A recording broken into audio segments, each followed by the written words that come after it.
ऐसा लगता है कि हम इस काबिल नहीं है जो हम बुक्स जो आपने पहले पढ़ी हैं।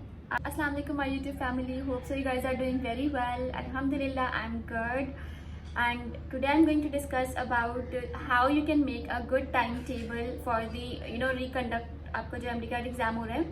For that basically आपको पता है you guys have a 6 week or even less than 6 week approx आप consider कर लो 6 weeks are like 1 month and a half month।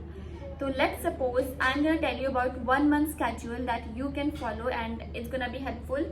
और वो क्या चीज़ें हैं that will help you in the एक मंथ के अंदर आप क्या क्या पढ़ सकते हो, क्या चीज़ें आपको यूटिलाइज करनी चाहिए, what are the best resource you have to use for.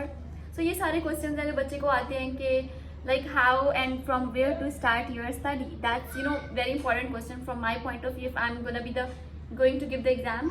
तो मेरे पास सबसे पहला ये क्वेश्चन आता है from where and from how to start my MCAT studies as I have just hold all my studies and I am now मैंने कुछ भी नहीं पढ़ा हुआ, जो पढ़ा था वो मैं सब भूल गया हूँ। सो 3 things you basically need the most. One is your books. Of course, books से revise करना is kind of little bit difficult for some students. तो अगर books नहीं तो notes. You have to follow either your books or either your notes. ठीक है? Second, you guys have to get a revision classes from anywhere. ठीक है? आप कभी सुनते हो ना, किसी और से सुनते हो, जो आपने पढ़ा होता है वो तो आपको ऑलरेडी आता है। अब आप किसी और से सुनते हो तो आपके माइंड में वो सारी चीज़ें एक्स्ट्रा रिवाइज होने लगती हैं। तो revision classes are very important. If you are talking about the revision classes आप नहीं ले सकते हो तो you guys can do your own revision, but I prefer you have to join the revision classes and BMAT is going to have the revision classes as well. तो Monday से हमारी revision classes start होंगी। So before Monday, ठीक है, before Monday 5 PM से पहले you have to do the payment and you have to enroll yourself in a batch, in first batch of the revision classes that is up for about 1 month and we have the proper schedule for that। and also like जैसे मैं individual बच्चों को tuition पढ़ाती थी but मैं अब नहीं पढ़ा रही हूँ। रीज़न इज़ दैट कि it takes my time as well और मैक्सिमम बच्चे पढ़ना चाह रहे हैं। So I tried to make it easy for you. हमारा बैच होगा, we will not have more students in it, like we just have approx 15 to 20 students in it ताकि मेरा जो फर्स्ट बैच है I can understand them and they can understand me as well। So this is how we will work and this session I think it's gonna be very worthful for you। Also in the end of the session मैं एक full length test लूँगी ताकि मैं अपने बच्चों को जज कर सकूँ और उनके रिजल्ट से उनको भी बता सकूँ कि how much improvement you get in it। बाकी this is all। बाकी जो सेकेंड बात है कि सबसे पहले मैंने आपसे कहा your books are very important for if you are doing, और बुक्स नहीं है तो यू हैव अ नोट्स, तो आपको नोट्स से रिवाइज करना है। Second is revision sessions are they are really very important, like revision session या रिकॉल का सेशन बहुत इंपॉर्टेंट है। You guys can join my one, जिसका सेशन हमारा फर्स्ट जो है वो मंडे को होगा। फर्स्ट सर्व वाली बात होगी, जो बच्चे पहले इन्वॉल्व कर लेंगे they will be in the first batch, और जो बच्चे बाद में कर रहे हैं तो फिर उनका सेकेंड बैच में होगा। So this is how we will work, but मैं ज़्यादा बच्चे नहीं ऐड कर सकती। इसका रीज़न ये है कि ऑफकोर्स मैं भी चाहती हूँ कि मेरा बच्चों पे बहुत अच्छे से मुझे पता हो कि ये बच्चा कैसा पढ़ रहा है, वो कैसा पढ़ रहा है, और मुझे आउटपुट अच्छे से मिल सके। So reason is that. तो फिर आप सेकेंड बैच में आ जाएंगे, और ऑफकोर्स सेकेंड बैच मंडे से स्टार्ट नहीं है, ठीक है। तो आई ट्राई कि यू हैव टू, तो मैं आपको ये बोलूँगी without wasting your time you have to start your studying. Reconduct का चांस है, so you have to start your studying, ठीक है। सेकेंडली रिविजन हो गया। देन इन सब के साथ बुक्स आपके पास है, डेली आप एक चैप्टर पढ़ रहे हो, फिर आप मेरी रिविजन क्लासेस अटेंड कर रहे हो, वही चैप्टर आपका वहाँ पर भी कवर हो गया। उसके बाद क्योंकि मेरे जो रिविजन क्लासेस हैं उनका एक प्रॉपर टाइम टेबल है, we will follow that time table, जिसके अंदर हम लोग with in a 1 month we will cover physics, chemistry, bio and English, ठीक है। और ये कवर होने के बाद आपको MCQ सॉल्व करने फ्रॉम एनी बुकलेट, कहीं से भी सॉल्व कर लो, इट्स अप टू यू, ठीक है। कोई भी बुक से सॉल्व कर लो।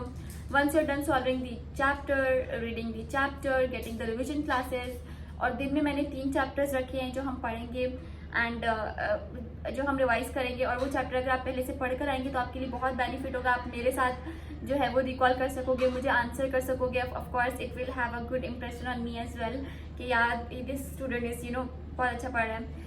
सो this is how it is going to solve the past paper. जो पिछली दफा पेपर आया था हमारा ये सेशन है, रिविजन सेशन है for 1 month. 1 month revision session के अंदर we have in the end of the session I will take the full length test as well. तो आप खुद को भी जज कर लोगे कि कैसा हुआ है कैसा नहीं। और बाकी टाइम टेबल वगैरह मैं सब कुछ आपको कम्युनिटी बॉक्स में शेयर कर दूंगी, you have to see that. बाकी यही चीज़ें जो आपके लिए मेन है, past paper, your books, your revision things, the recall question, maximum revision करें क्योंकि जो पढ़ना था ना वो पढ़ लिया। और एक और बात याद रखिएगा, if you are from Sindh board, आपको लग रहा है ओल्ड बुक्स फॉलो करना है कि न्यू बुक फॉलो करना है, तो देखो अगर आपने पहले ओल्ड बुक पढ़ा था ना तो you have to go for the old book, क्योंकि पेपर जो है ना वो कॉन्सेप्चुअल आता है। पेपर ऐसा नहीं आता कि ओल्ड बुक से आएगा या न्यू बुक से आता है, ऐसा कभी नहीं होता। कोई एक लाइन भी रिपीटेड नहीं आती है, ठीक है।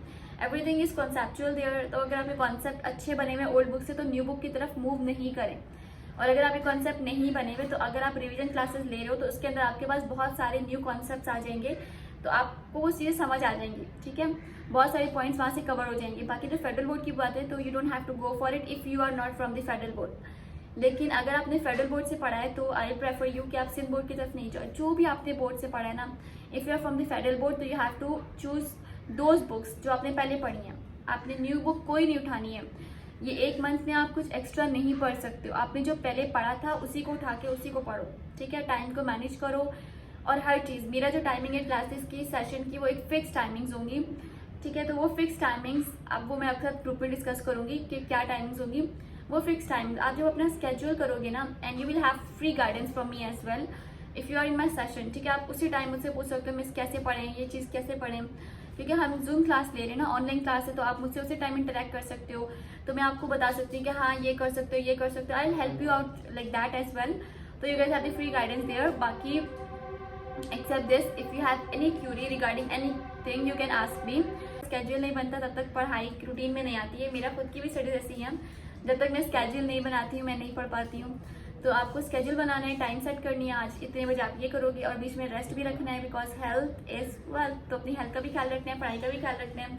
बाकी इस चीज़ को मत देखिएगा कि दोबारा से पेपर हो रहा है, मेरे इतने अच्छे मार्क्स आए थे और अब मैं दोबारा से एग्जाम दे रहा हूँ, क्या होगा। देखो अगर आपने पहले बहुत अच्छा स्कोर किया था ना, दिस इज इट्स ओके। अगर आपने बहुत अच्छा स्कोर किया था, हो सकता है कि he wants you to put more efforts in it, ठीक है, ताकि जब आपको वो चीज़ आउटपुट में मिलती है ना तो आपको पता हो कि आपने कितनी एफर्ट्स डाली हैं इस चीज़ के लिए और वो कितनी वर्थ इट है, ठीक है। जब मेरा टाइम था ना तो इस तरह का कोई भी सेशन नहीं हुए थे, किसी ने भी रिविजन सेशंस नहीं लिए थे। Like there was no one to guide me. हालांकि मैं ऐसी थी कि मैं यूट्यूब बहुत ज़्यादा स्क्रॉल करती थी, देखती थी वीडियोज़, कोई मुझे हेल्प आउट कर सके, but I didn't get help from any one out there.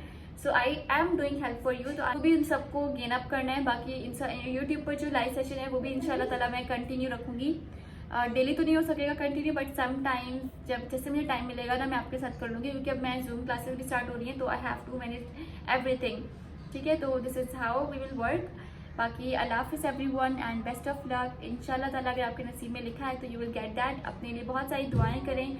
मैंने आपसे बोला था मैं एक दुआ बताऊंगी आपको, I will tell you that one, but मैं सामने से नहीं बता सकती, it's you know gonna be awkward, ठीक है। तो मैं आपको ना ऑडियो करके आपको बताऊंगी वो दुआ। Like it's not an Arabic दुआ, वो मेरी खुद की लैंग्वेज की दुआ है जो I use to do when I was suffering from that time. तो I really want everyone to know this, क्योंकि मैंने भी वो किसी यूट्यूब वीडियो से ही सुना था, तो मुझे वो आइडिया हुआ था। तो आई रियली वांट अदर कि वो भी सुने और वो भी इस तरह की दुआ करें और अल्लाह उनकी हेल्प करेगा। और really it is helping me. मैं आज जाऊँ, आई थिंक कि मुझे ऐसा लगता है कि हम इस काबिल नहीं है जो हमें मिला है, तो it's all because of the God. तो आप लोग भी ऐसा ट्रस्ट रखें अपना अल्लाह पे, इंशाल्लाह ताला जो भी होगा बहुत अच्छा होगा।